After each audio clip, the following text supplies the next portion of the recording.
If you want to edit like pros, His item is so bad. watch the whole video.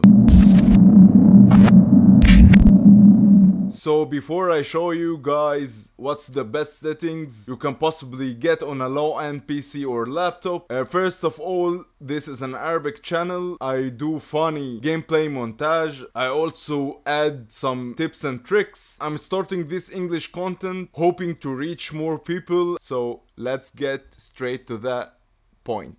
The window mode should be full screen. The resolution should be like this. The frame rate where it gets tricky. So I have a monitor, it's 145 Hz, but my laptop doesn't support that much frame rates. So I stick to 120. And if you are playing on your laptop, I would recommend 60 FPS because your laptop won't be more than 75 Hz. So all you can get is 75 frames, nothing more. So I would recommend you sticking to 60 FPS, but for me I do it 120 because of my monitor. Okay guys, so the brightness, user interface and colorblind mode, colorblind strength is all about your preference, so I would skip this. 3D resolution, for me I put it around 75%. View distance, I would recommend you put it far. Textures low, and this doesn't matter, off low. Vsync, I would recommend turning this off. Show FPS, yes, I would recommend turning this on to see how your laptop is performing and how Fortnite is performing, if there is drop FPS or it is nice and that stuff. Rendering mode, I'm kind of a performance beta. It's kind of nice. Not the best, but it's nice. This is the settings where it's about the combat, movement, and building. So there is no best settings here. It's all about your preference, whether you like this or you like that. So it doesn't really matter. No, I'm not playing right now. So yeah, later. But I will show you step by step what's my combat settings, building settings, and movement settings. So toggle sprint off, auto open doors off, mantle activation, hold jump, hold to swap, pick up, yes, toggle targeting off, so on, off, off, this is off, this is on, this is on, this is on. Okay guys, so confirm edit on release is such a huge setting on Fortnite. Lots of new players doesn't know this settings that much. Overview off, on, disabled, on, off, and that's it. So the HUD scale, I would recommend it around 80%. Spectator count, this is your preference, it doesn't really matter.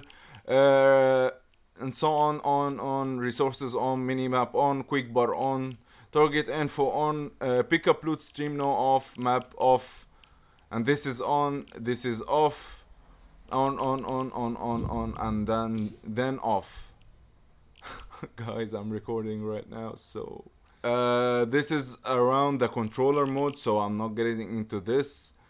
The sensitivity I like is lots of people have told me, my friends actually told me that my aim in AR is that really nice. I just tested some things, dropped it that, lowered that, and I made that, then I made it higher, then I lowered it again till I found the best sensitivity that works for me. I would recommend you guys to do the same, because if this works for me, this doesn't work for you. We all have what it's called. We all have our muscle mind connection, so what works for you doesn't work for me. Even if I told you, okay, this is like the best sensitivity in the world, It doesn't work like that. So what I'm recommending is that you find your own sensitivity. Before I end up this, at first I was really bad at building because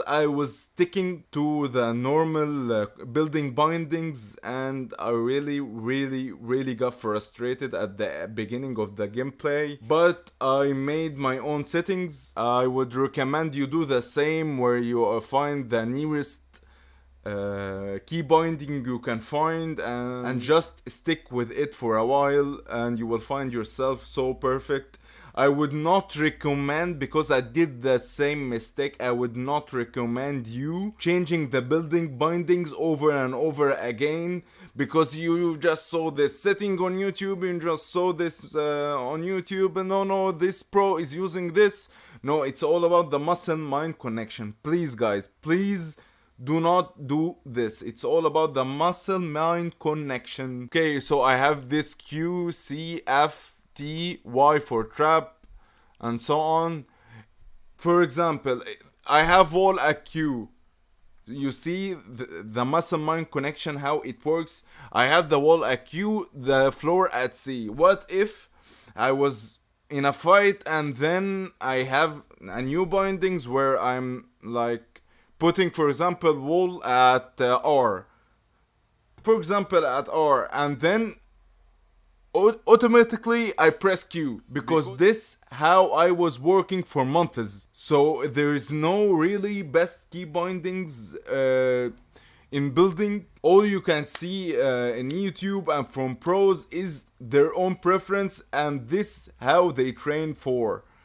This is have been their key bindings in the last 2 years, 3 years. They see it as the best key bindings. But I would recommend, if you're a beginner, you make your own key bindings and you stick with it. And you can also watch a YouTube video and just get the key bindings from it and you stick with it. But if you are an expert in Fortnite, I would recommend you stick with your own key bindings that you have trained for and played with for the past few months, few years. Yeah, so don't change it, please. Yeah, that's it. I'm not making a huge long video where you can like be, oh my god, I'm so bored, I'm doing here. No, this video is all about the best settings. So now let's get straight to, if you want to record your gameplay on Streamlabs, what's the best settings you can possibly get. Okay guys, I would only recommend using Streamlabs if you have a webcam. If you don't have a webcam, no, there is no point of using Streamlabs. So what's the settings I'm using, and actually you will be amused, and my laptop is not that high-end laptop or something. No, it's very low-end. I go to video and then I select the resolution. I can't select it now because I'm recording. And then the downscale filter, I recommend you using this. And the common FPS, I would recommend using 60 FPS on Fortnite. If you are recording another game, I would recommend using 30 FPS. If it's a shooting game or a battle royale game, I would recommend using 60 FPS.